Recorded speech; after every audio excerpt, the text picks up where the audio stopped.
ليه أوقات بننجذب للشخص اللي بيأذينا؟ الانجذاب للشخص المؤذي ده بيعتبر علاقة سامة ليها أسباب نفسية عميقة كتير قوي. أهمها البحث دايما عن المألوف اللي هو تكرار أنماط الطفولة. يعني إيه؟ يعني الشخص ده راجل أو ست شاف من أهله أذية كبيرة جدا زمان، فدايما بيدور على الشكل ده في العلاقة. الأم اللي دايما بتأذي في شكل الزوجة، الأب اللي دايما بيضرب في شكل الزوج اللي بيضرب. وطبعا ده طبعا حاجة غير سوية. تاني حاجة تدني تقدير الذات، مفيش طبعا تقدير للذات أبدا ومفيش ثقة في النفس. تالت حاجة الرغبة في إصلاح الطرف الآخر، وللأسف دي بنشوفها كتير. حاجة كده اسمها وهم الإنقاذ، إن هو بيتخيل نفسه هيصلح الآخر أيا كانت عيوبه.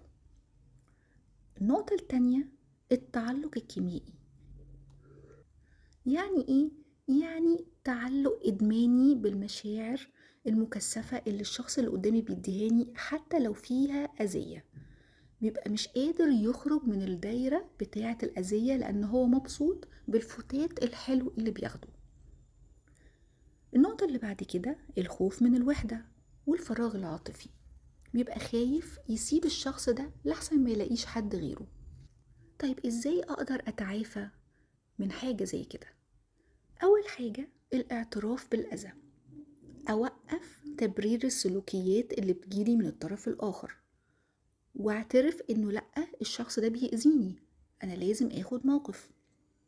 2 رفع قيمة الذات، إدراكي بنفسي وإن أنا ليا قيمة واستحق الاحترام والحب الصحي. 3 وضع حدود صارمة، إن أنا أقدر أقول لأ، ده بيأذيني مش هقدر أكمل، وأحمي خصوصياتي وأحمي كرامتي. 4 طبعا نفس النقطة، إن أنا أطلب الدعم من متخصصين أو أصدقاء أو من العيلة لما أحس نفسي موجودة في دايرة فيها أذية ومش قادرة أخرج منها.